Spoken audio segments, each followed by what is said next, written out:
those who have not heard this before, in case of any emergency, the stairs are to the right, that door. You can of course access them through both doors, and in case of emergency, you must take the staircase to go down, okay, not the lifts.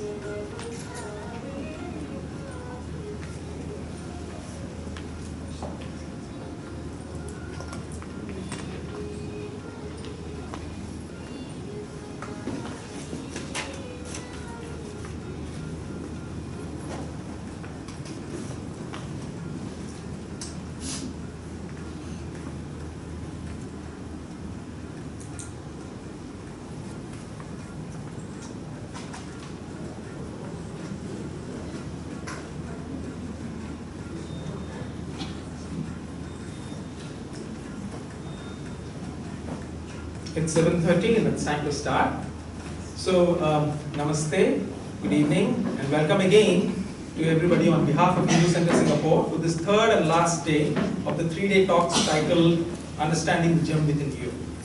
Hindu Center Singapore is dedicated to the spiritual progress of Singapore Hindus, and this is achieved through our threefold mission of Jnana, Bhakti, and Seva, which is service to humanity. This current series of talks are therefore dedicated to our mission of spreading Jnana about our Hindu scriptures. Please join me in saying our humble pranams and warm welcome to Swamini Ramanandaji, also affectionately known to all as Ammaji, and Swami Siddha Godanandaji or Swamiji. It is my honor and privilege to introduce Ammaji and Swamiji to all of you this evening. Ammaji studied Advaita Vedanta from her guru, Pujya Sri Swami Dayananda Saraswati, in a traditional Gurukulam, and was later initiated into sannyasa, becoming a senior disciple. Prior to that, she had done her masters in microbiology and worked for over a decade in North America. Swamini has been teaching Vedanta for the past 30 years and is a highly regarded teacher, fluent in Sanskrit and eloquent in English. And several of us at Hindu Center can vouch for it as we have been taught by her. Ammaji travels widely to share the Vedic vision of universal oneness and happiness.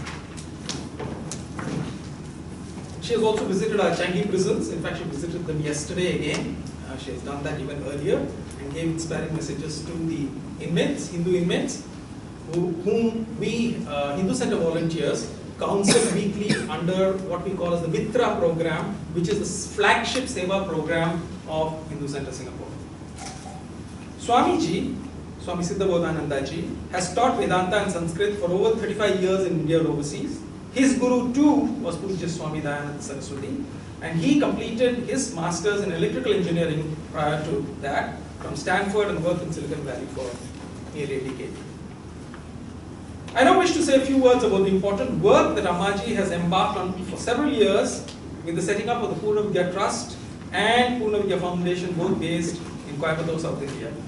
It is a Vedic heritage teaching program which includes classes run at the two beautiful ashrams at Tapasyalayam in Uttarkashi, in North India, in Himalaya, and in Singapore.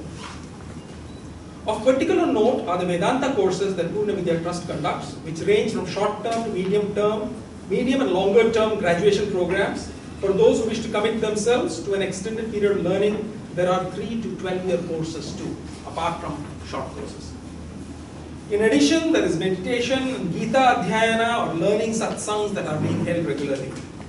There is also a 24-book compendium which is available from their website or on request at a very modest fee.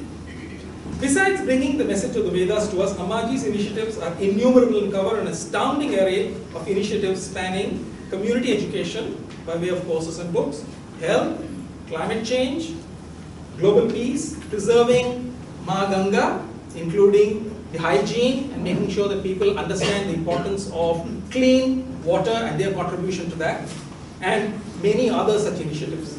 Specifically, some truly notable initiatives are around Vidya Danam, or education support, for Adivasi or tribal children in and around Coimbatore region. Again, education support, especially for girl children in and around Uttarkashi in North India. And finally, Godanam, or economically empowering villagers to providing them with livestock, which in turn then makes them self-reliant in a major way. Most of such programs require both physical support by way of volunteers who seek to repay to society, and besides physical effort, we all know financial resources too are vital for the continuity of such noble causes. This is where I would request each one of us to take advantage of this opportunity to give back by contributing generously to such causes by way of Guru Dakshina to our Guru, and I'm sure the blessings we will receive from Ishvara and God will be in multifold measure. Ammaji is keeping alive the traditional way of passing on timeless knowledge about the universe and the relationship of our own self to it through the Guru Shishya Parampara or Guru student learning tradition, where the true transfer of knowledge happens at a personal level, which is the most effective way of learning, all of you would agree, rather than merely through self-learning via books or websites and other ways. Such a tradition allows the opportunity to question, ponder, discuss, debate, and finally absorb the truth, and the Guru has gently helped us in uncovering. A word here today as to how I see this fitting into what our Shastras require of us. As Hindus, we are obliged to do the Pancha Mahayajnas, or 5 great sacrifices, meaning offerings, and these are to be done daily, whether in modest measure or grandly. As you know, they are Deva Yajna, through prayer to Ishvara, Pitru Yajna, or offerings to our ancestors by way of thanking them, Rishi Yajna, or offerings to our sages, and this is done through reading and absorbing what they have passed on to us in the form of the various Vedic books and other material, Puranas, Itihasas, etc. And then, 4th, Manushya Yajna, or service to mankind and neighbors and community. And finally, Bhuta Yajna, or sensitivity to our environment, which includes every creature and object in this world. Through my Guru Dakshina, I can see myself achieving at least 4, if not all of my Pancha Mahayajnas today, at least indirectly. So I hope you too will see your Guru Dakshina in similar light and be generous. Thank you. This evening, after the talk, we can also seek blessings from Ammaji. With that, I now request Pujya Shri Ammaji to whet our appetite on the final piece of the puzzle as to how to unearth the gem within us.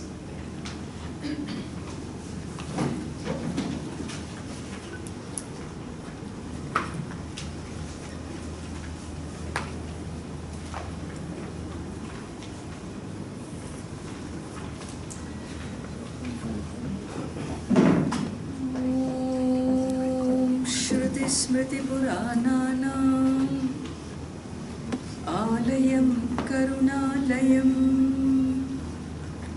Namami Bhagavat Padam Shankaram Loka Shankaram Shankaram Shankaracharyam Keshavam Badarayanam Sutra Bhashya Kritau Vande Bhagavantau Punah Punah Ishvaro Gururatmeti Murti Bheda Vibhagine Vyomavad Vyapta Dehaya Dakshina Murtaye Namaha Gukarastvandhakaro vai Rukarasthannivartakaha Andhakara nirodhitvat Gururitya vidhiyate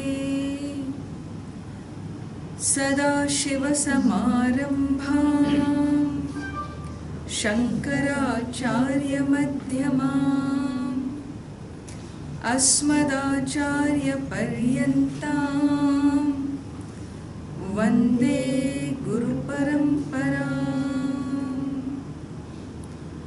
Om Shanti Shanti Shanti.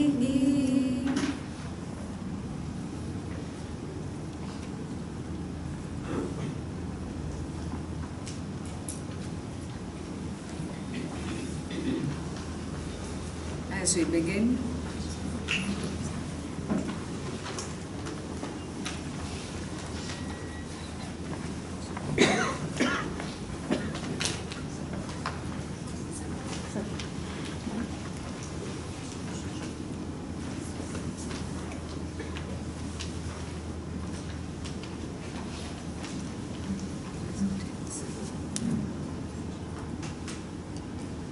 As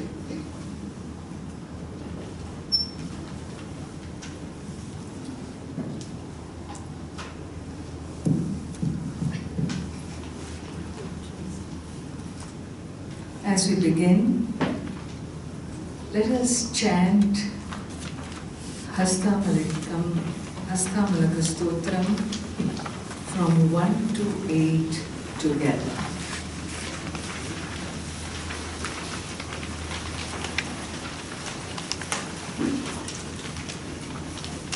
Together.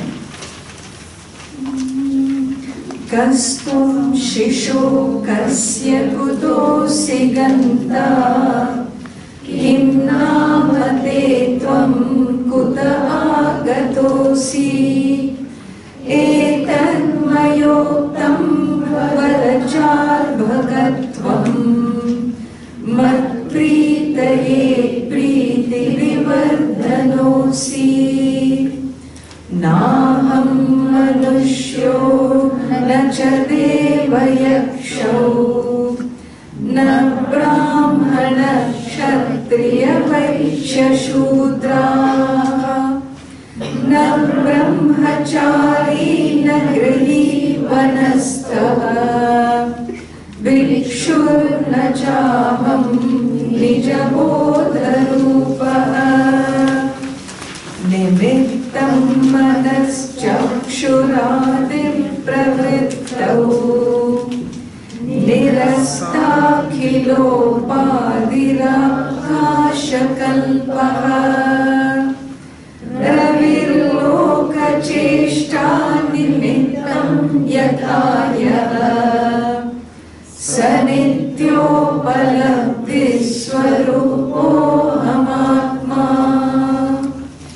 Yamanyushnavan nitya bodhaswarupam Manaschakshuradiya bodhatmakani Pravartanta ashritya nishkampamekam Sanityopalabdhiswarupo hamatma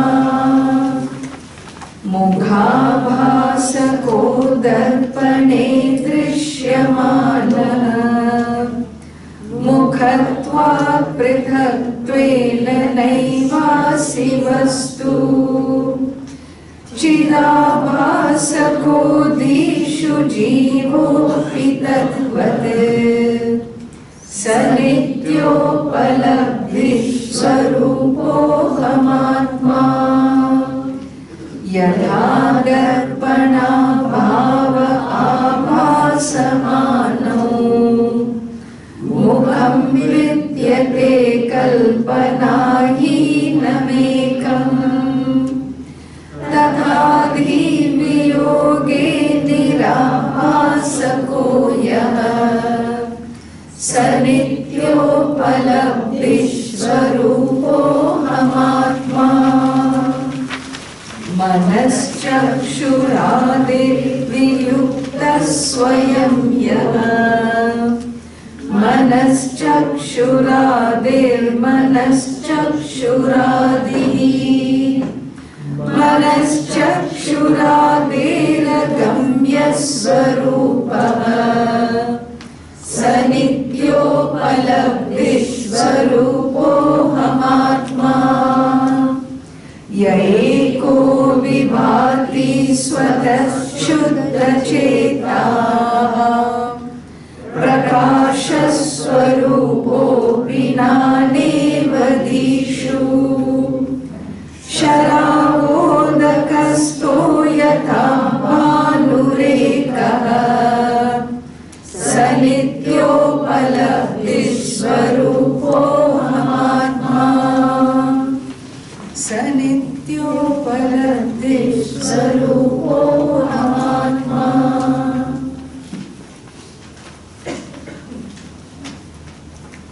Very beautiful set of contemplative verses revealing the essential nature of the soul.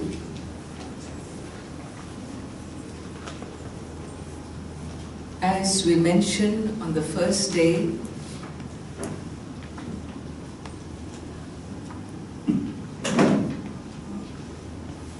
if in one's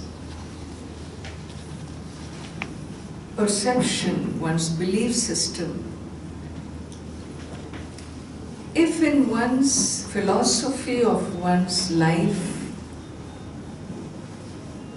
we believe that I am a material being, a physical being,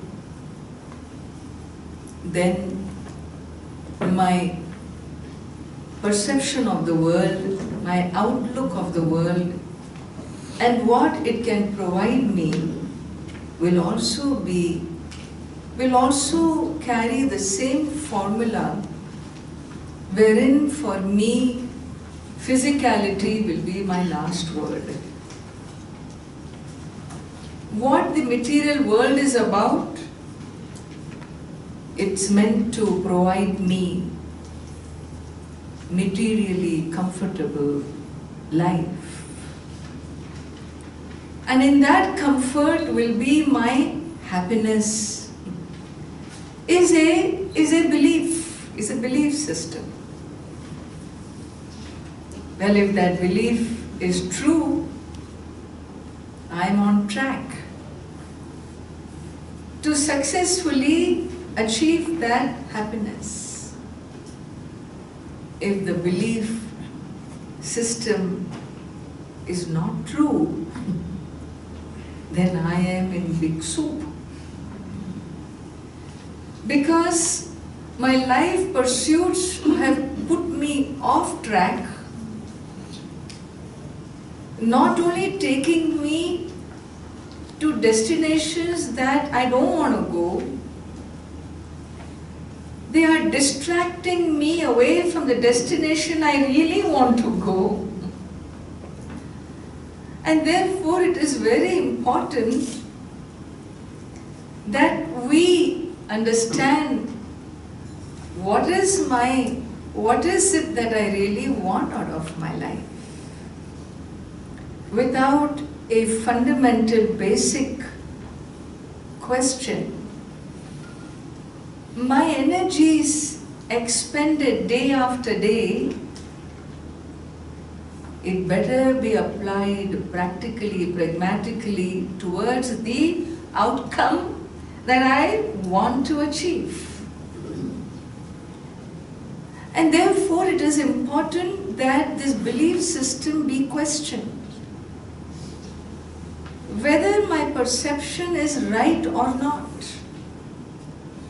Whether this is the whole truth, or is it just some commercials which are dangling the carrot, telling me, "Ajao, ajao, come towards me. I have all the answers for you." The world enticing me to telling me that if you're comfortable, you will be happy. Material comforts is the hallmark of happiness. By showing this sparsely clad woman lying in the beach in Bahamas as a mark of happiness, and many such charming frameworks given to me, and then I bite it. When they show her lying there sun tanning, they don't show you the heat that comes with the light. They don't show you the noise on those crowded beaches. They don't show you the pocket becoming empty, way beyond your budget. There is a lot of things they very cleverly don't reveal to you. And we fall for it. And therefore, the first stage in in really stepping into a spiritual ecology, a spiritual, what you call, framework, is for me to first question whether my basic frame I have today is adequate or has it fallen short? Has it disappointed me in life? Well, if you're still on the rat race, thinking that that's your answer, then I'm not ready for stepping out. It is only when I recognize that even if you win the rat race, the rat will continue to be the rat. He's not going to awaken to his essence. Winning a rat race, what does that really mean?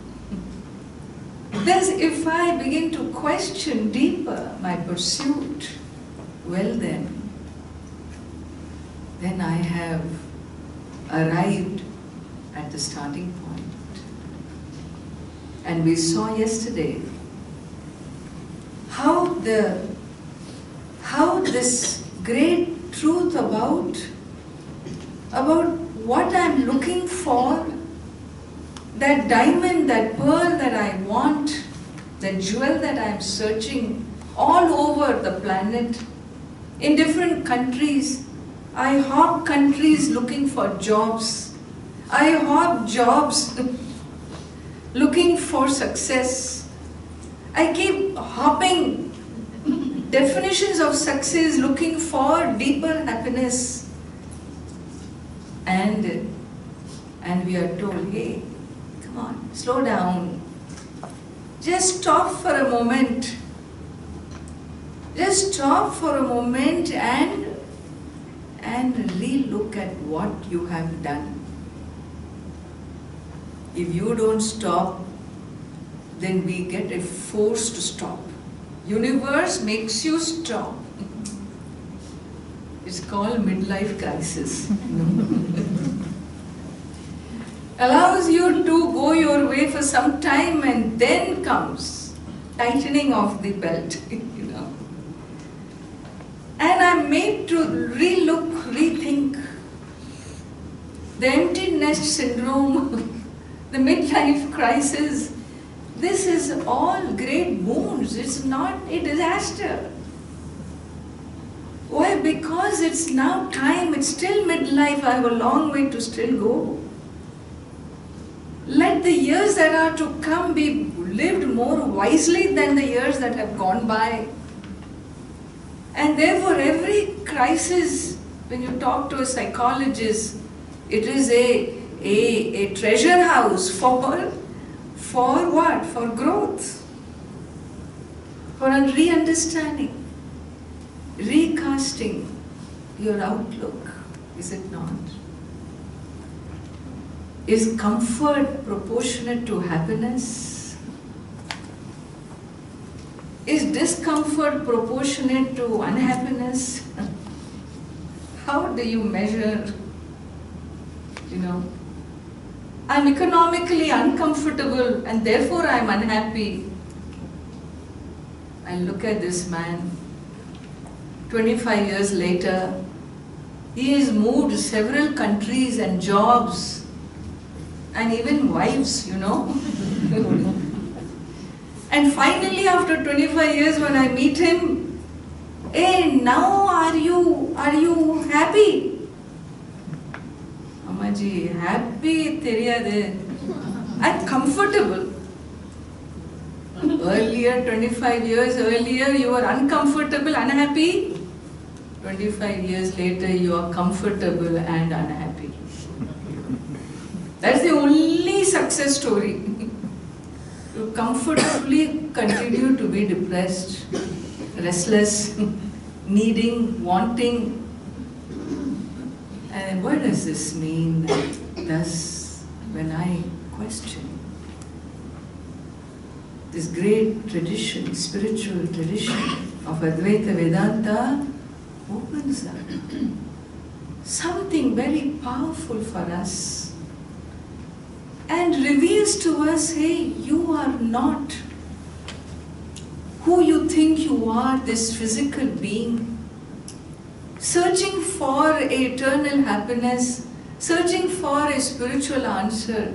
You are not a physical being. Don't take this physical experience as the last word. You are a spiritual being, a non-physical being living in the physicality. You already are a spiritual being. You're not a material being even though you experience yourself materially. This experience is not your truth. Don't call it your reality, your truth. It's an experience. The fact is, all these experiences are not the final truths. Just because you don't see something in front of you doesn't mean it doesn't exist. Just because you see something in front of you doesn't mean it is its final reality of existence. And thus, Vedanta begins to question the very validity of life experiences. It talks about perception as not being the last word in declaring metaphysical truths of nature. What you call as a solid wall is anything but solid, is it not? What you call this solid body is anything but solid. You recognize only when you see the first death in the family. And this man whom you call your father, so attached were you to your appa, and after cremation, when he is brought back, he comes back in a, 1 foot by 1 foot dabba. That's all. Hey, this tall 6-footer, this big basketball player, this is all that's left of him. Which is the truth, this or that? Or neither is who he was, is it not? And so it's not my whole truth. And so the text unfolds. We have been seeing. We saw yesterday how it talks about the nature of the soul as being one who is the source of fullness.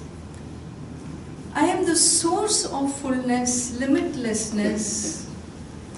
As a conscious being, I am not restricted, confined, conditioned by space or by time.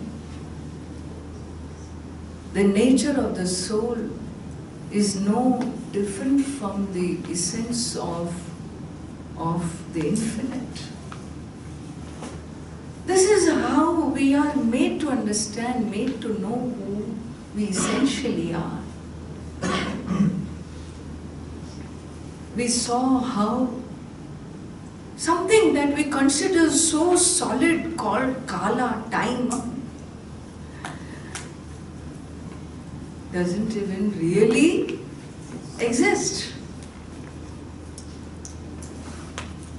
Experientially there, we cannot say experientially it doesn't exist because 7:30 and we have all assembled, 9 o'clock and we all disappear. So there is something about this experience of kala that makes us engage with each other in a dialogue, in a vision, in a teaching. There is an experience, but is this kala really there? Are we experiencing time or are we experiencing ourselves, our own presence? We are a presence, an abiding presence in whose sannidhi, in whose presence is time cognized now as present, then as past, and will be as future. Kala itself is a play. If something, if you're enjoying being here, and you will say, Abba, 1.5 hours gone just like that. For you, a 90-minute can look like 20 minutes. And if you are bored, then every second will be a suffering. The time will be experienced as a long stretch. How are you experiencing your time? Depends on you. You. Each one of us here experiences time differently. What is the truth of time then? It has no metaphysical frame in it to capture you. Well, it has a functional reality, avladha. Functioning. It makes us function and be with each other for a short time. Functionality. Space, functionality. Dividing space into rooms is not possible. How is it possible? The wall which divides space into Kalyana Mandapam, and in the Mandapam, lecture hall Mandapam, Annakshetra Mandapam, all these various Mandapams, those very walls are standing in space. They don't have an existence minus space. On what basis do they divide space into different spaces? Is this division real? Is it real division? No. The inside and the outside is not from space's standpoint. Akasha will say, I am Ekaha, I am one and only. From the standpoint of the wall, you may say inside and outside. From the standpoint of the space, is there an inside and an outside? No. All inside and outside collapses from the standpoint of space. You want to know one more secret unraveled? One more gem unraveled? The Shastra says, you know something? If space you cannot divide as inside and outside, you think you can divide Atma inside and outside as two?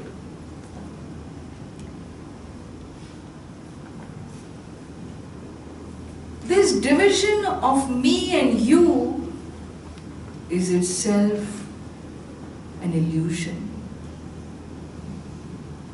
What do you mean illusion? Hey, I'm not you. I am me, you be you. What is the distance between me and you? Very clear. We are 6 feet apart. Hey, I didn't ask what is the distance between my body and your body. I asked what is the distance between me and you. What do you mean me? Me means I. What do you mean I? Sanityo palabdhi swarupo hamatma. Aham atma nitya upalabdhi. Nitya upalabdhi swarupa. I am of the nature of consciousness. What is the distance between I the consciousness and you the consciousness? What is the distance? 6 feet, 10 feet, No. At distance, I don't know, Ammaji, but your consciousness is blackish in color. I am fair consciousness. Color-wise, we are different. Your consciousness is, I think, about 80 kilos. Mine is 120 kilos. Can you say? You can talk about the color of your body, the weight of your body. What is the nature of this consciousness? Does it have a form? Does it have color? Does it have weight? Does it have height? I am Nirgunaha, Nirupaha, Nirupama Nitya Niramshakebhya Khande, Maichiti Sarva Vikalpana Dishunye, Ghadayati Jagadisha Jiva Bedam, Aghadita Ghatana Patiyasi Maya. All that is here is one consciousness which appears divided as Jagat, Isha, Jiva. One consciousness that appears divided as you, me, he, she. Does consciousness have gender? Consciousness is nothing but light. Does Prakasha have gender? How conscious we are of our gender. How conscious we are of this body which is nothing but Panchabhuta. The whole cosmetic industry of America, billion dollar industry, is all for what? Atoms and molecules. What a waste.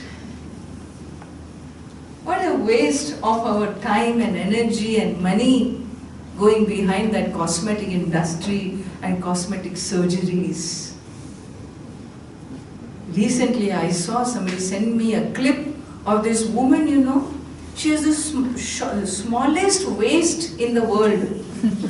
Have you seen this? The tiniest waist. I mean, it's not so small, but it's quite small. How did she manage to get a waist like that? She wanted to look like Barbie doll. So first of all, you create a Barbie and then you imitate the Barbie. You create a Barbie. Then you want to look like a Barbie. So what do? She removed her ribs surgically. She removes her ribs so that this portion does not look big, and she gets the smallest waist, and she's proud about her waist. The tiniest waist on the planet. How long will that waist last? Anyway, human minds are nutty minds, you know. Because we take this atom, molecule, physical reality as our final truth. It's my identity. Hey, be a human being. Work on you being a human, not being a waste.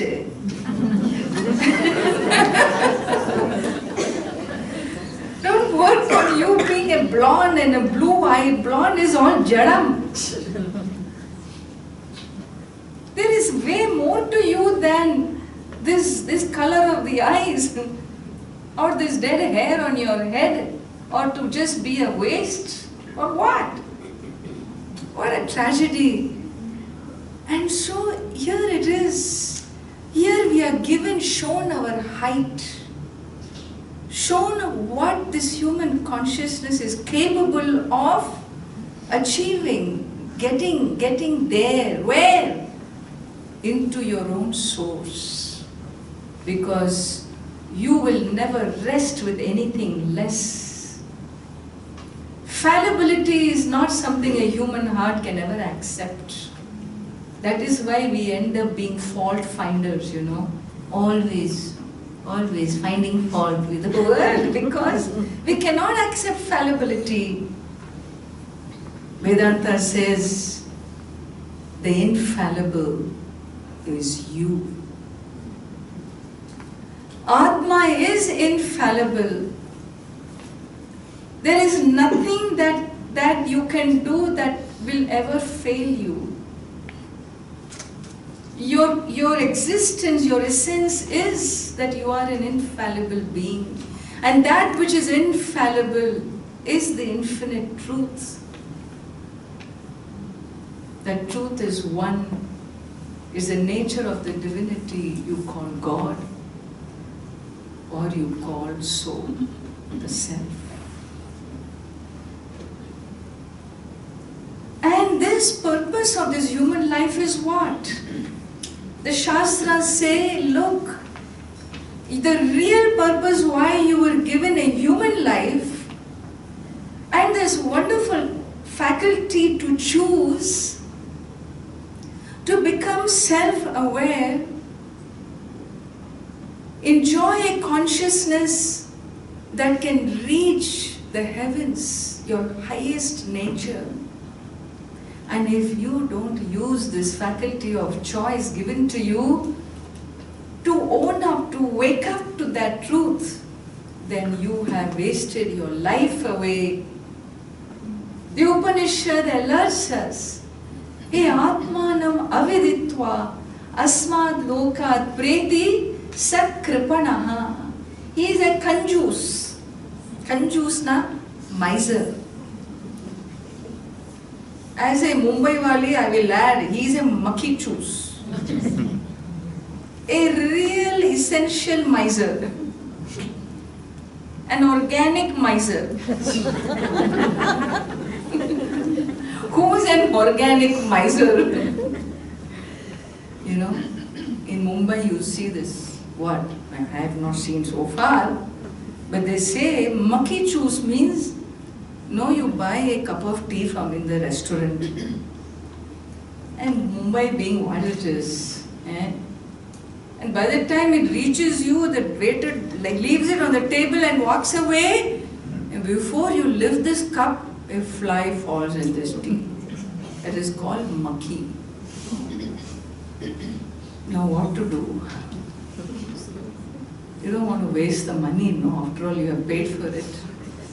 So you look all around you. And you believe in sipping to the last drop. And so whatever tea got absorbed into the fly, you squeeze the fly and then you pick your tea cup and this is called makhi chus. You don't want to lose any drop, remember. A miser. The Upanishad calls us a miser if we have not used this faculty of choice to know our own truth in this lifetime, because being born as a human being is the greatest privilege of a life we have. For what? For achieving our highest goal. And so here, continuing in these verses, the stotram says, Yadhaneka chakshu prakasho ravirna. Yadhaneka chakshu prakasho ravirna. Kramena prakashi karoti prakashyam. Kramena prakashi karoti prakashyam. Anekadhiyo yastathaika prabodhaha. Anekadhiyo yastathaika prabodhaha. Sanityopalabdhi swarupo hamatma. Sanityopalabdhi swarupo hamatma. Yadhaneka chakshu prakasho ravirna. Yadhaneka chakshu prakasho ravirna. Kramena prakashi karoti prakashyam. Kramena prakashi karoti prakashyam. Anekadhiyo yastathaika प्रबोधः अनेकादियो यस्तथैकप्रबोधः स नित्योपलब्धिस्वरूपोऽहमात्मा स नित्योपलब्धिस्वरूपोऽहमात्मा विवस्वत्प्रभातं यथा रूपमक्षम् विवस्वत्प्रभातं यथा रूपमक्षम् प्रगृह्णाति नाभातमेवं विवस्वान् प्रगृह्णाति नाभातमेवं विवस्वान् यदा भात आभासयत्यक्षमेकः यदा भात आभासयत्यक्षमेकः स नित्योपलब्धि स्वरूपोऽहमात्मा स नित्योपलब्धिस्वरूपोऽहमात्मा विवस्वत्प्रभातं यथा रूपमक्षम् विवस्वत्प्रभातं यथा रूपमक्षम् प्रगृह्णाति नाभातमेवं विवस्वान् प्रगृह्णाति नाभातमेवं विवस्वान् यदा भात आभासयत्यक्षमेकः यदा भात आभासयत्यक्षमेकः स नित्योपलब्धिस्वरूपोऽहमात्मा स नित्योपलब्धिस्वरूपोऽहमात्मा. In verse number 9, he clearly tells this little boy, 12-year-old boy, revealing the nature of his soul. Who am I? In answer to Adi Shankara's question, he says, I am of the nature of prakasha, light. Like how the sun, when it rises, it simultaneously lights up all that is. It is not that the sun lights up one thing at a time. It is instantly, at once, Yugapat simultaneously lights up the earth. So too when I wake up, I simultaneously, immediately light up all that is. Light up all that is means what? I cognize whatever I wish to. Between anything when I think falls within my consciousness simultaneously. I may talk about a distance between my body and yours, but my body is as much in my consciousness as is your body in my consciousness, is it not? In my consciousness is the door, in my consciousness is the ceiling. In my consciousness is whatever I visualize, the temple, the stars, the clouds, the moon.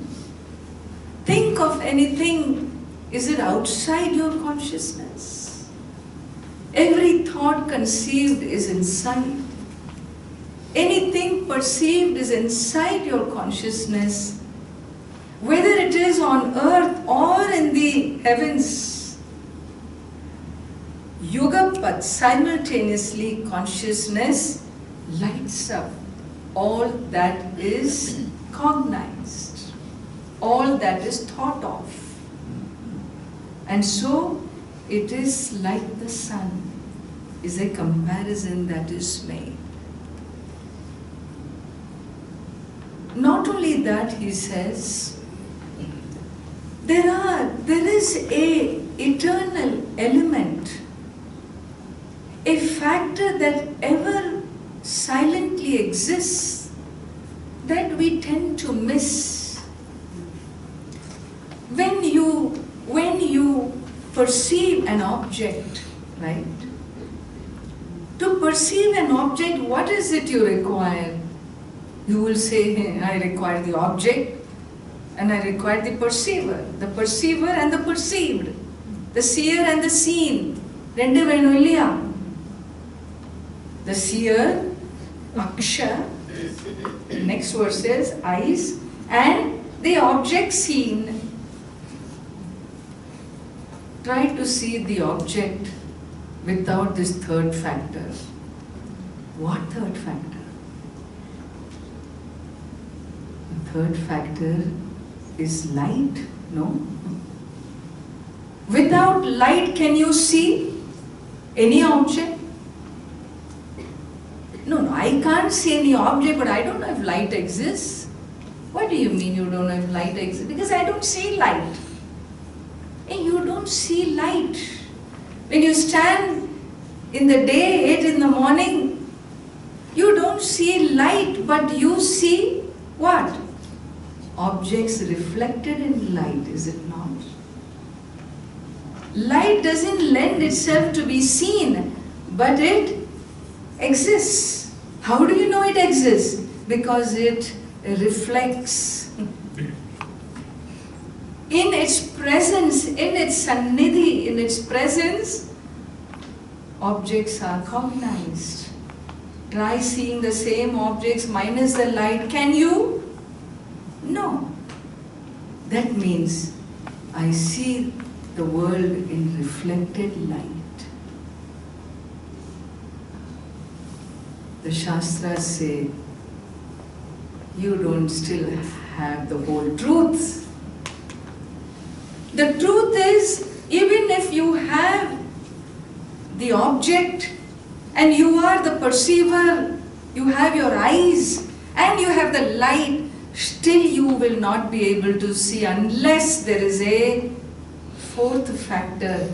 And what is that fourth factor? To see that external light.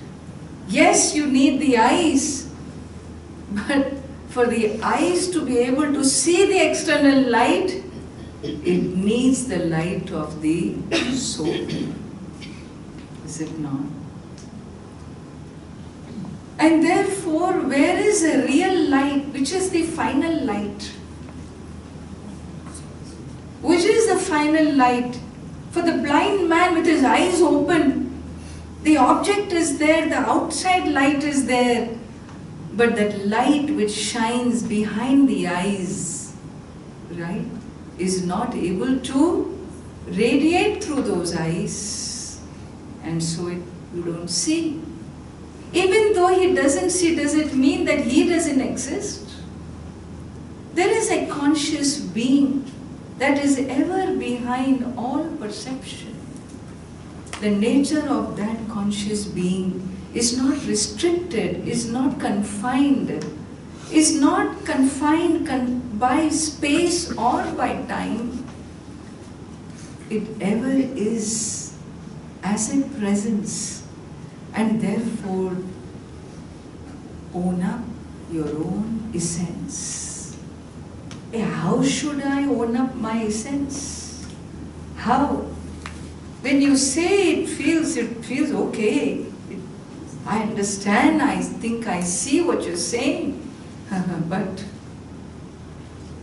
when I step out the door and the elevator doesn't come, the second I press, my BP goes up.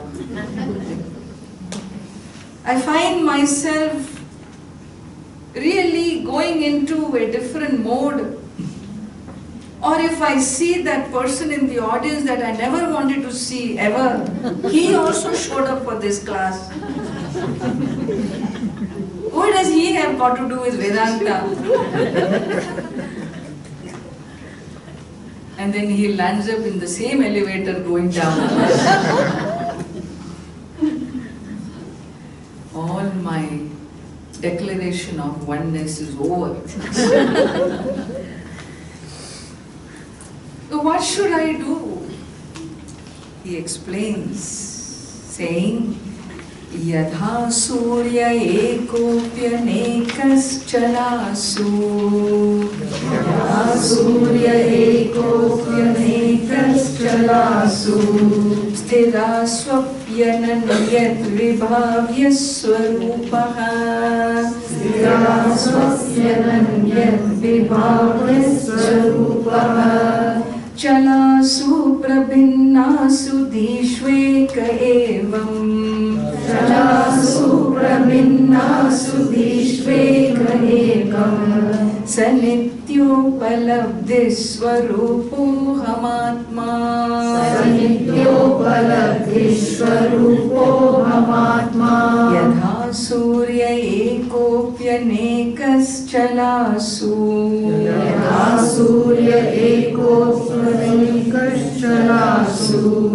स्थिरा स्वप्यनन्यद्विभाव्य स्वरूपः स्थिरा स्वप्यनन्यद्विभाव्य स्वरूपः चलासु प्रभिन्नासु दीष्वेक एवम् चलासु प्रभिन्नासु दीष्वेक एकम् स नित्योपलब्धिस्वरूपोऽहमात्मा स नित्योपलब्धिस्वरूपोऽहमात्मा घनच्छन्न दृष्टिर्घनच्छन्नमर्कम् घनच्छन्न दृष्टिर्घनच्छन्नमर्कम् यथा निष्प्रभं मन्यते चातिमूढः यथा निष्प्रभं मन्यते चातिमूढः तथा बद्धवद्भाति यो मूढदृष्टेः तथा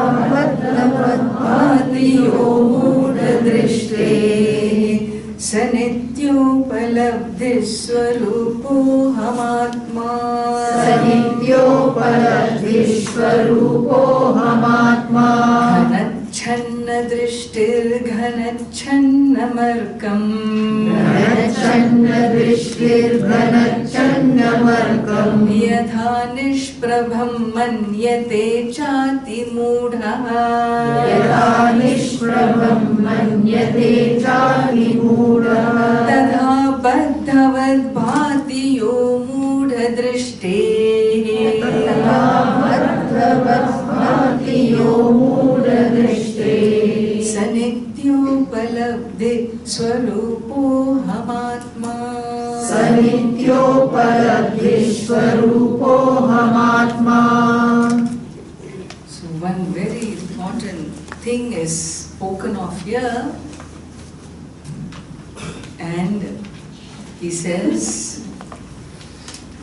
when you look at the reflection of the sun in the waters, the reflection shakes because the reflecting medium is what? Shaky. Does that mean the original sun is shaking? Are you sure it's not shaking? Even though I see the reflection shaking, the original sun does not shake, and this I am clear about. So too, Chit, the consciousness which is pure Prakasha Swarupa, self-effulgence, when it is reflected in a body-mind-sense complex, the mind is nothing but a subtle body. This subtle body is made up of a certain quality. The quality is a combination of gunas called Sattva, Raja, Tamu gunas. The equipment, the reflecting medium belongs to the Panchabhuta, the 5 elements, as we saw on the first day. And these 5 elements have gunas, qualities. The 5 elements have guna. It has a nature of activity. That's why the body is active, because it's its nature. No, my body is very dull. Okay, that's also its nature. sometimes active, sometimes dull, sometimes alert, sometimes sleepy, is the nature of the physical and subtle body. And just because when the consciousness reflects in this subtle body, which is of the nature of sattva, raja, tamo gunas, these gunas make the thought system fluctuate. The subtle body fluctuates, like how the prana moves. The thought energy also fluctuates between sattva, rajas and tamas. Allow it to fluctuate. That's the nature of the thoughts. It won't be stuck, it will move, and when it moves, it will fluctuate. It will fluctuate by the nature of what is predominant at a given time. Allow it to be what it is. Just because the mind fluctuates does not mean Atma is fluctuating. Chid abhasa, the reflection of consciousness fluctuates, consciousness never fluctuates. Why? Because it is all pervasive. It is of the nature of stillness, silence. Therefore, what should I do with this mind? What can you do with your mind? Allow it to be what it is. Accept. Acceptance of your own soul. Acceptance of this reflecting medium with its limitations. Why? Because at times it is in a tamasic mode, at times rajasic mode. Be kind to yourself. Be kind to that mind because it's giving you mixed experiences. Don't judge it. Don't command from it. Don't demand from it. Don't be unkind to it. Be always sattvic. That means what? Never sleep. Never move. No rajasic. Always sattvic means what? Movement is rajas. There is some sahaja, there is some natural flow of the body mind in a life of a prani. Allow it to be. Can you accept yourself? Why can I not accept the self-acceptance? The lack of it is the biggest tragedy of humanity. Self-acceptance. I don't accept myself for what I am, and then I want the world to accept me. I want him to say I love you. I want her to say I love you. I want the world to say I'm okay. Do you tell yourself I am okay? If you do, then it doesn't matter. Even if others say you are not okay, hey, that's your problem. I am okay.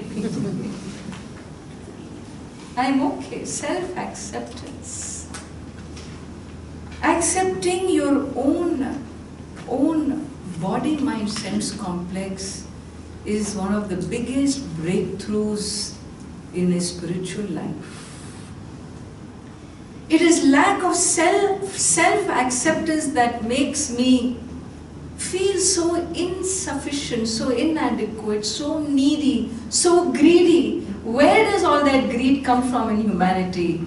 It stems from self-acceptance, lack of self-acceptance. As of today, I am not acceptable to myself. Why? Look at my hair, it's turned grey. Look at this nose, how thick it is. Look at all the fat globules all over the body. How can I accept? Hey, that's the body.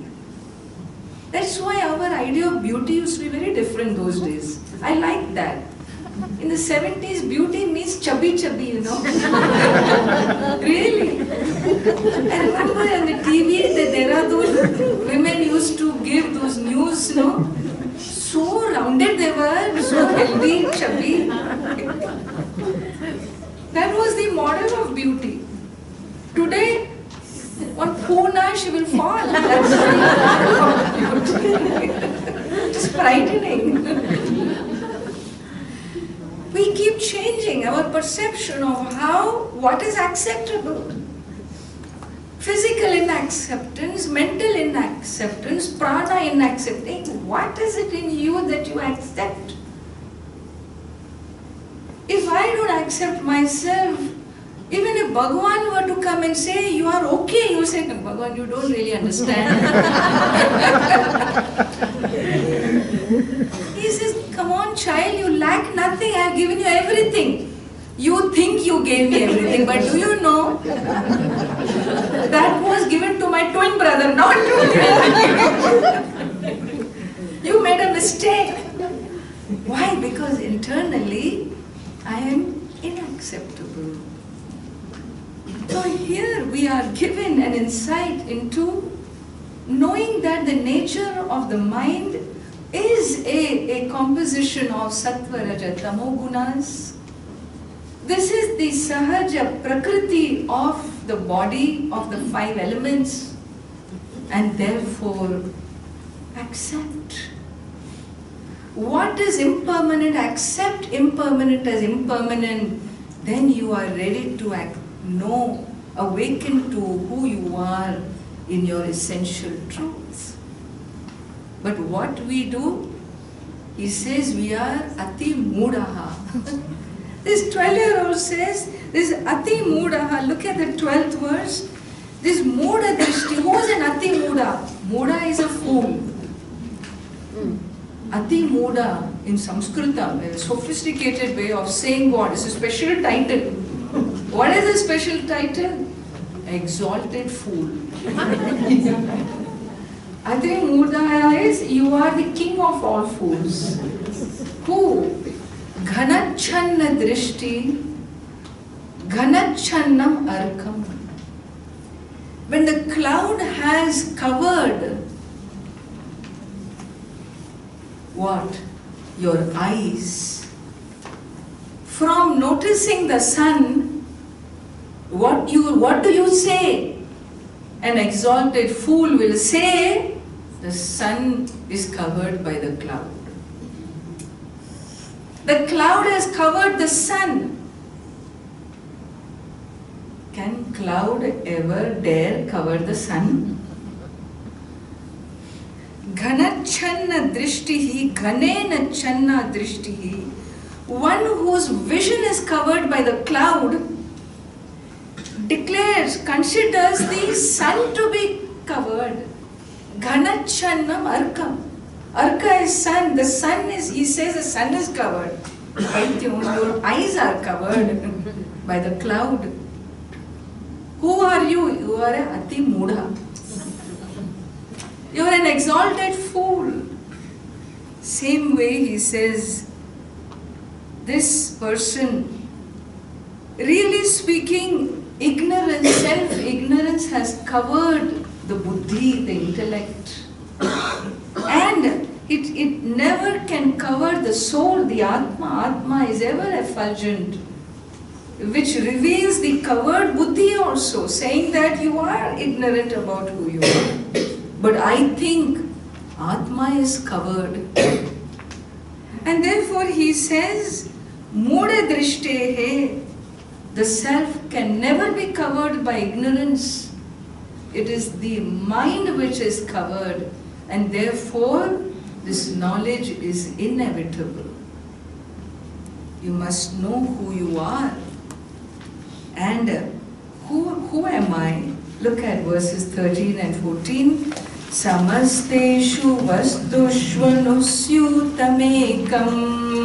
Samasteshu vastushvanusyutamekam. Samastani vastuni yanna sprishanti. Samastani vastuni yanna sprishanti. Yadvat sada shuddham achhaswarupam. Yadvat sada shuddham achhaswarupam. सनित्योपलब्धिस्वरूपोऽहमात्मा सनित्योपलब्धिस्वरूपोऽहमात्मा समस्तेषु वस्तुष्वनुस्यूतमेकम् समस्तेषु वस्तुष्वनुस्यूतमेकम् समस्तानि वस्तूनि यन्न स्पृशन्ति समस्तानि वस्तूनि यन्न स्पृशन्ति यद्वत् सदा शुद्धमच्चस्वरूपम् यद्वत् सदा शुद्धमच्चस्वरूपम् सनित्योपलब्धिस्वरूपोऽहमात्मा सनित्योपलब्धिस्वरूपोऽहमात्मा उपाधौ यथा भेदता सन्मणीनाम् आदौ यथा भेदता सन्मणीनाम् तथा भेदता बुद्धिभेदेषु तेऽपि तथा भेदता बुद्धिभेदेषु तेऽपि यथा चन्द्रिकाणां जले चञ्चलत्वम् यथा चन्द्रिकाणां जले चञ्चलत्वम् तथा चञ्चलत्वं तवापीह विष्णो तथा चञ्चलत्वं तवापीह विष्णो उपाधौ यथा भेदता सन्मणीनाम् आदौ यथा भेदता सन्मणीनाम् तथा भेदता बुद्धिभेदेषु तेऽपि तथा भेदता बुद्धिभेदेषु तेऽपि यथा चन्द्रिकाणां जले चञ्चलत्वम् यथा चन्द्रिकाणां जले चञ्चलत्वम् तथा चञ्चलत्वं तवापीह विष्णो तथा चञ्चलत्वं तवापीह विष्णो.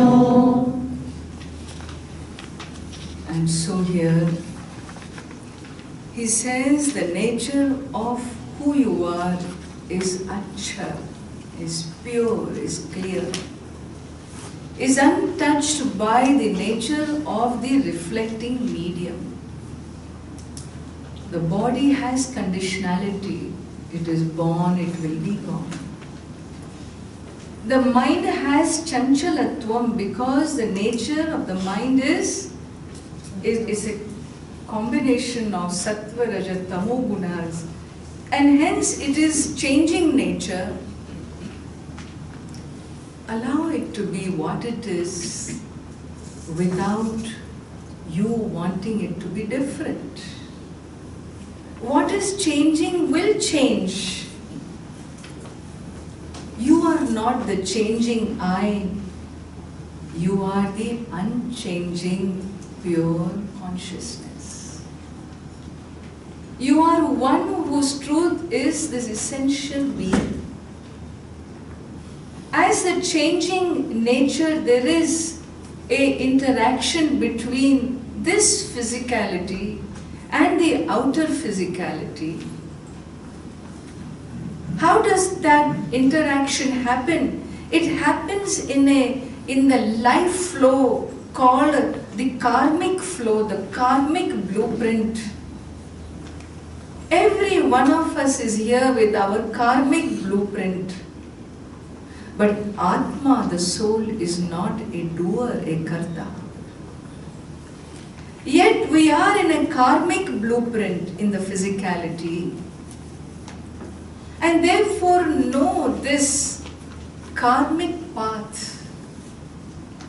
Let your karma be an expression of your fullness, of who you are, and not an expression of a need, insufficiency, lack, greed, competition, division, separation. Because if karma is an expression of the latter, that expression only stems from self-ignorance. Once I own up, I wake up to my truth of who I am, a soul in the nature of fullness, a soul who reflects the infinite, a soul that is connected to the universe, then what is my search in this physical world for? What am I looking for? What am I complaining about? I begin to take responsibility for my life, for my perceptions. A karmic blueprint I may not be able to change, because that's why it's called blueprint. It's the master plan with which I have come.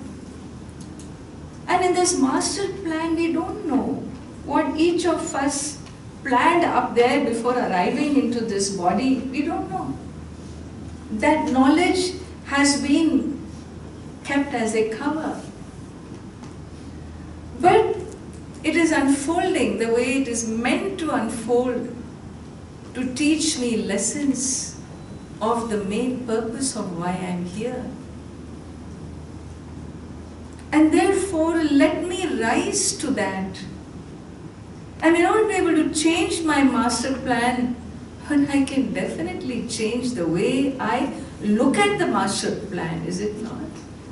I can change the way I choose to experience this world, is it not? That I can change. Either I can conclude that everybody is useless, including me, or I can look at the world as an expression of the divine. It is in my perception how I choose to experience the world, the other. And how I choose to experience the other will depend on how I choose to experience myself. How I know myself, how I perceive myself. If I perceive myself with all these needs and wants and insufficiencies, restless energy, nothing is okay with me. Look at my husband, he is going after that one. Look at my son, he is going after this one. Each one is living their karmic blueprint, right? Be happy that you are free.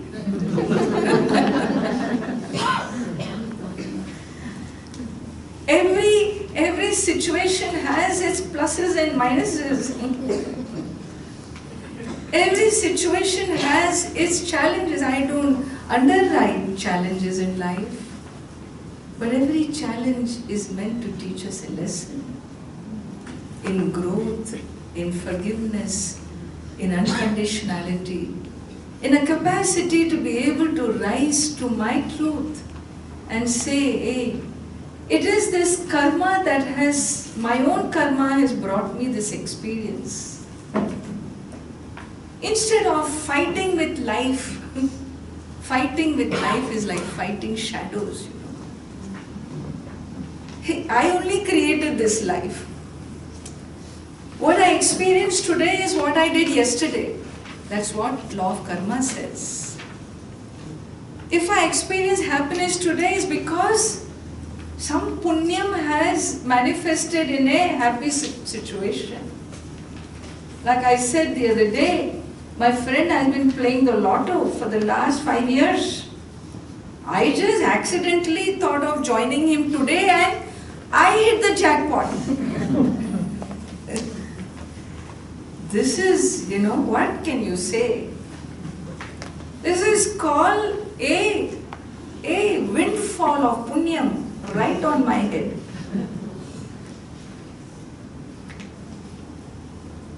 Similarly, there could be the flip side too. And so this is my karmic blueprint. I have asked for punyam and papam. I have asked for sukham and dukkham. It is my doing that I experience. If you don't like what you experience, then let us redo our karma. If I don't like what I experience, because what I experience brings me affliction, pain, we should know one thing. In Bhagwan's world, there is no injustice. If I experience pain, definitely somewhere, sometime before, I have also given out pain. It comes back to me. Because every karma has its own phala in the nature of the karma done. That is a law. And therefore I experience that. So when I begin to experience my own karmic blueprint, then who am I blaming? God? Mother-in-law? Me? The world? Fate? Who am I blaming? There is nobody to blame. I only need to change my perception where I learn to accept life as prasada. In prasada, there is no complaint. We must really, if nothing else goes in, at least take prasada back with you. What is prasada? Prasada is an attitude that neutralizes all complaints. You went to Perumal Kovil. Inniki na ponen. I thought, today all Hanumanji is getting periya kavacham and all that, diamonds and jewels and whatnot. At least they should have given oru laddu udane. Ade tulsi karichide. Neetiki tulsi karichide.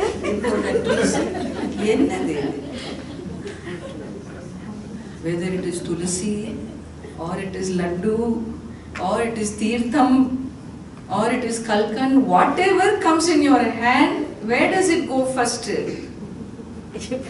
Bhagavan, accept it. Ilya, you don't judge. Hey, idu vanda enakku ennadha maati kudunga. We dare not. It has come from Bhagavan. Prasada buddhi is an attitude that neutralizes. There is munu soul, complaining, criticizing, judging. It neutralizes and you say, so be it, Bhagavan. Whatever you give, I accept. Why do you accept? Because I know you are fair. And so I may not be able to change my life experiences, but I can definitely change my attitude, convert it into a prasada buddhi and say, hey, today Bhagavan, the day has opened up. I am around, I am still on earth to carry on with my master plan. Thank you. Nandri. I will receive the day with prasada buddhi. And thus, in that acceptance of my life experience comes self-acceptance. In self-acceptance comes acceptance of the others around me. And therefore, more and more I learn to let go, to free myself of this judgment of right, wrong, good, bad. Whatever is before me is my truth of this moment. Live in the moment, not in a memory bank. That is the silliest way to spend our human life. Delete. Some memories have to be deleted. Some have to be suspended. Some have to be put in some folder, one called junk folder. We have to learn how to filter memories and nurture ourselves with those energies, with those attitudes that always connect us to the divine. Advaita Vedanta is that great teaching. That is a teaching meant for the highest bhakta. Vedantin is not one who forgets to pray. Why should I pray? I am God. This is not Advaita Vedanta. Bhagavan says the highest devotion, the one who has, highest. One who has the grace and the capacity to declare, declare and own up. Own up what? The infinite as I. He doesn't see that he is a tiny human being of a conditionality. He only sees himself, his I, as the I of Bhagavan. There was a saint who used to live near our ashram in the Himalayas. He never said I. There was no ego there in that little form. He always said Apne Ram, Apne Ram. Apne Ram means my own Rama. Where is your own Rama? Apne Ram will come. Apne Ram is going to eat and then meet you. Apne Ram is now going to bed. Apne Ram will have bath and then do the puja. Apne Ram will have satsang. Apne Ram. He always said Apne Ram because this Chaitanya, the conscious being, is divine. He never saw himself as an individual. He always saw himself as Apne Ram is my own Rama. The I was. Therefore, he took care of Apne Ram very dearly. He nurtured him. He held him. He held the I with sanctity, with reverence, with dignity, with respect. Not the way we do in self-condemnation. Understand? And therefore, a soul that can declare that the infinite lives here, Bhagavan says, he is not just my devotee, he is me. Udaraha sarva evaite jnani tu atmaiva me matam. That jnani is mama atma, is my atma, Lord Krishna says. Because he says, I am you. And so Bhagavan says, he is me because we are one. It is a highest expression of oneness, is the expression of devotion. And so here, this is really what we are guided to do. Decide. Choose and decide who you want to be. Declare who you want to be. Express who you want to be. Experience who you want to be. Hey, who do you want to be? I want to be eternally a happy being. You want to be eternally a happy being? Then be eternally happy. Don't let the body limitations, the limitations of this reflecting medium which is given to the gunas, just sway you. Don't identify with that mind as I, the body as I, because in that you can never be happy. A conditional you can never be real you, because you are an unconditional being, a being of unconditional love and existence. And therefore here, spirituality and Vedanta is about living with, abiding in this highest truth of the soul. The more I remain in touch, get in touch with this truth of me, the less I will leave the world alone. I will less connect or identify in judging and manipulating the world outside for my happiness. Because I know that's waste of time. Unnu ahade. However much I wanted to change my husband, what happened? I only changed. Nothing happened to him. Very good. What a blessing that his presence made you change. See it positively. No one can change anybody. Can you change yourself? How difficult you find yourself to change yourself. And then what are we trying to change the world? And therefore allow things to be what they are. Pray for people. Pray that people heal themselves and rise to their highest expressions.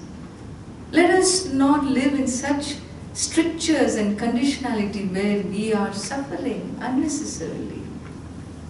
Because in Bhagavan's world, in the Vedantic vision, there is no suffering. There is pain. Karma can bring pain. Why? Because there's the experience that is a consequence of my my papa karma. But it cannot bring suffering, because suffering is my response to the papa karma. And therefore I can change my responses, educating myself to my own truths. Hastamalaka Stotram. Through the vision of this little boy, little child, he reveals the highest nature of the self as an eternal being, and there is nothing else left to do in this world except to own up one's truth, for which if I need to pray and receive the grace of the divine, I myself can't do this, well then seek divine intervention. Pray to the infinite to be with you, to reveal its truth as you. And this is what we have been given in our spiritual tradition. As I said, self-ignorance to self-knowledge. Maybe the starting point is ignorance, but definitely the destination is self-awakening. And this is what the teachings of Bhagavad Gita is about, the teaching of the Upanishads is about, and a proper learning for each one of us. This is a privilege that we have been born to that Vedic civilization. It's a privilege. In this life to be able to study the Gita is the greatest gift we have. And the problem is, are we using it? Are we even aware that this gift is available to us? Well, let me tell you, in modern times, it's available in the palm of your hand. All you need to do is download. Gita courses, online Gita, especially from Purna Vidya Foundation. Of course, there are many other sources too, but I can vouch for Purna Vidya's online Gita. In the palm of your hand, you can receive the highest teachings. What a great times we are living in. Let us avail of this opportunity and commit ourselves. Don't tell me, Ammaji, I don't have time. There is no time. Let's begin there. What are you complaining about? There is no time. Capture the moment for your own truth. What more you want than that? What better you want than that? When happiness is you, then what are you using all your time in the world chasing behind shadows? What am I going to get out there in the world? Here I say, in the palm of your hands, you can discover who you are. And you tell me you don't have time. That is why Ati Mudaha.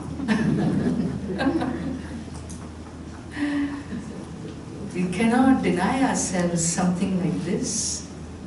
And therefore, if there is something that I want to share and leave behind for you, for all of us, is our own learning of the Bhagavad Gita for a extended length of time on a regular basis, where I come on track, on the true track of my life.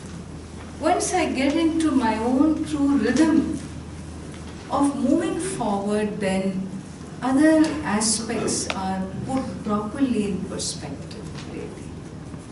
Otherwise, little things become so exaggerated. When small becomes big, the big becomes forgotten, you know. And for big to be big, remember, small should remain small. And this perspective only the Vedantic teachings can give us. And so, let us conclude next few moments in a guided meditation in which we access and abide in our essence and carry truth with us for our life to come. Sit with your feet on the ground. I will take a few extra minutes. Jnana Mudra. Palm of your hands on your knees.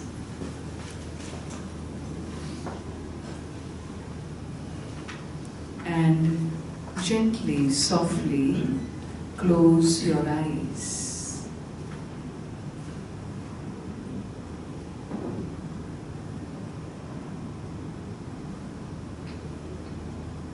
Closing of the eyes is essential to help the mind focus inward rather than be distracted by external forms. And hence we close our eyes to make our inner travel easier. Together let us chant Om.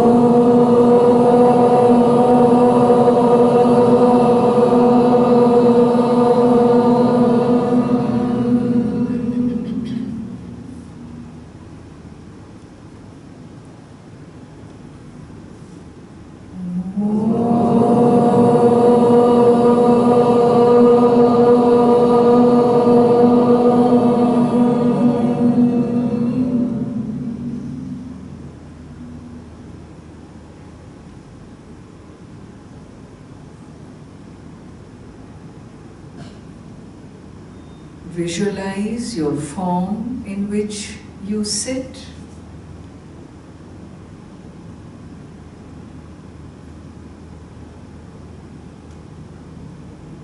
See yourself in stillness as a statue, a breathing statue.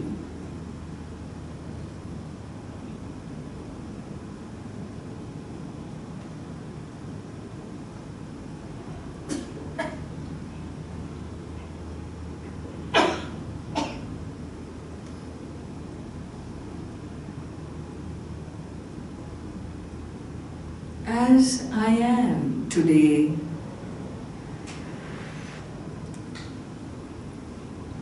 I am a self-effulgent being, a being of light,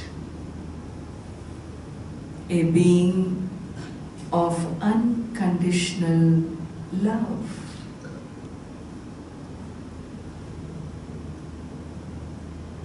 A being of light is a being free from judgments.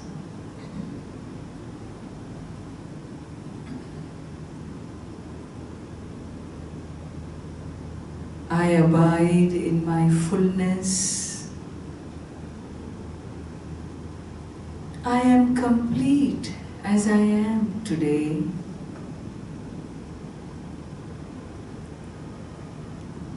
I, the essential being,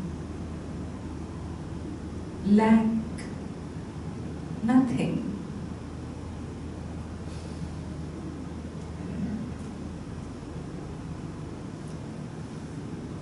All that I experience in the external world is given in the master plan of my life. I accept the master plan. I accept every experience for it is given to me by the omniscient being.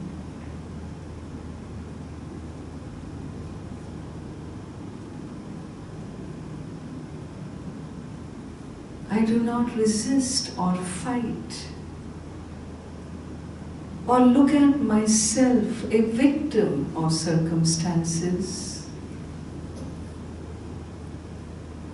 I accept fully whatever has been given to me.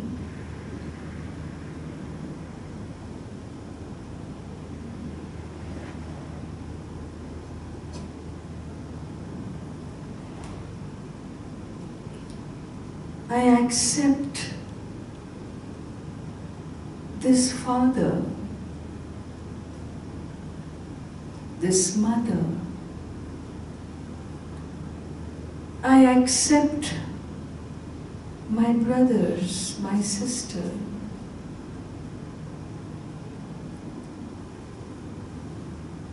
Whether they do me right or wrong,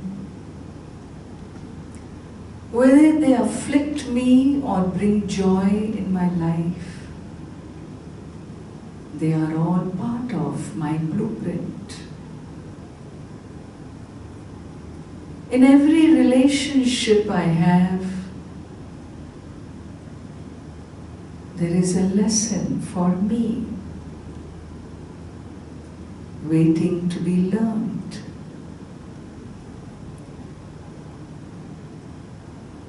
A lesson in love, a lesson in forgiveness, a lesson in acceptance.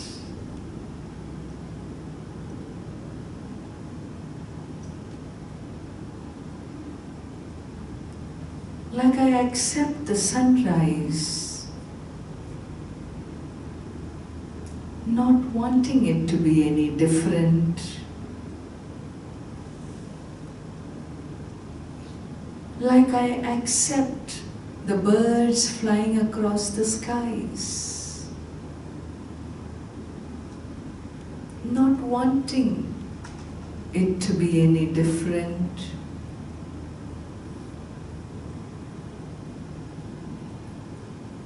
May I learn to accept my master plan. May I learn to accept life as it unfolds.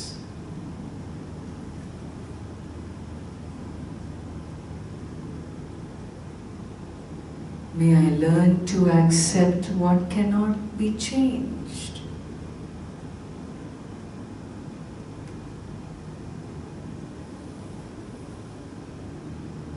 May I change what can be changed.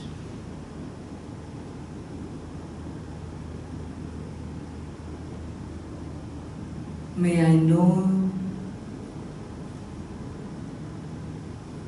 the difference between what can be changed and what cannot be.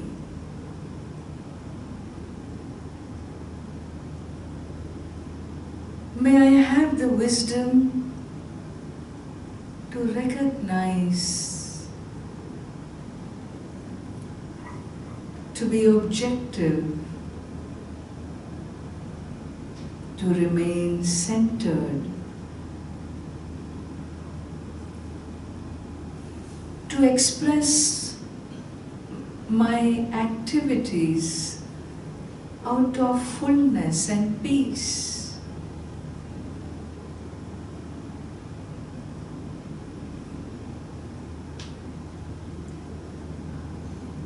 I, the conscious being,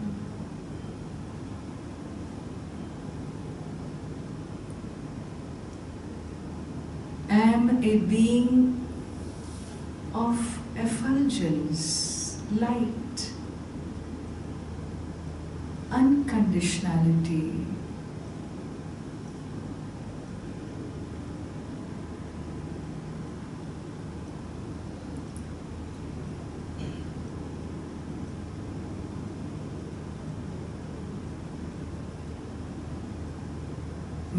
learn to give.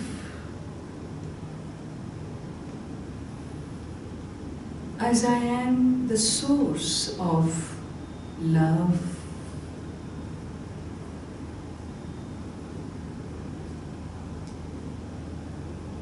be a giver of love, a giver of fullness.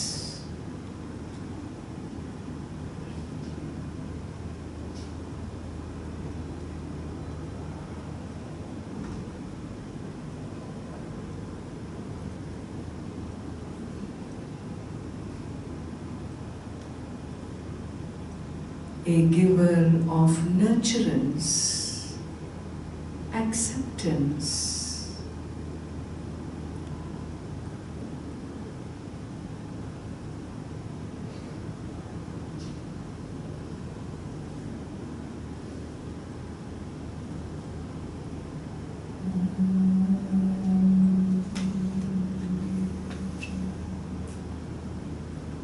awaken to your essence as a simple, conscious being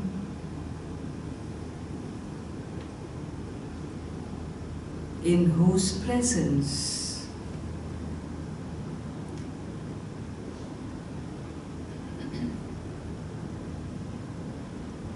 experiences take place.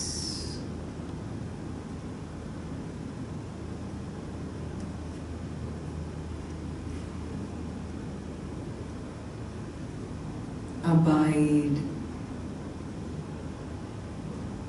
in your own presence, in your own stillness, silence.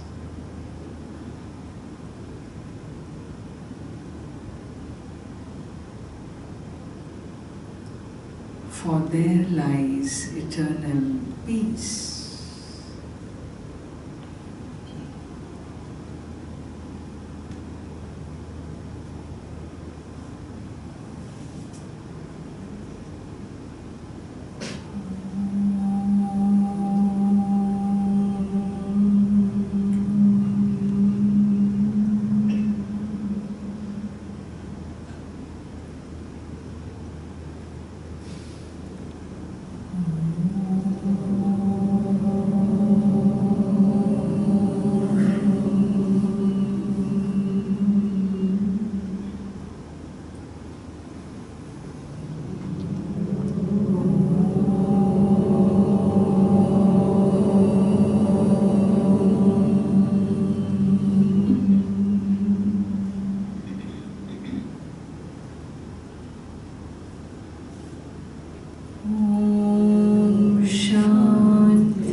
I would like to extend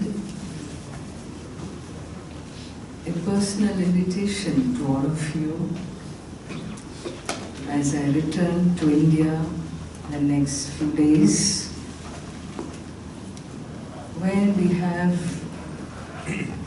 two ashrams, one in the Himalayas in Uttarkashi, on the banks of Ganga, and the other in Tamil Nadu,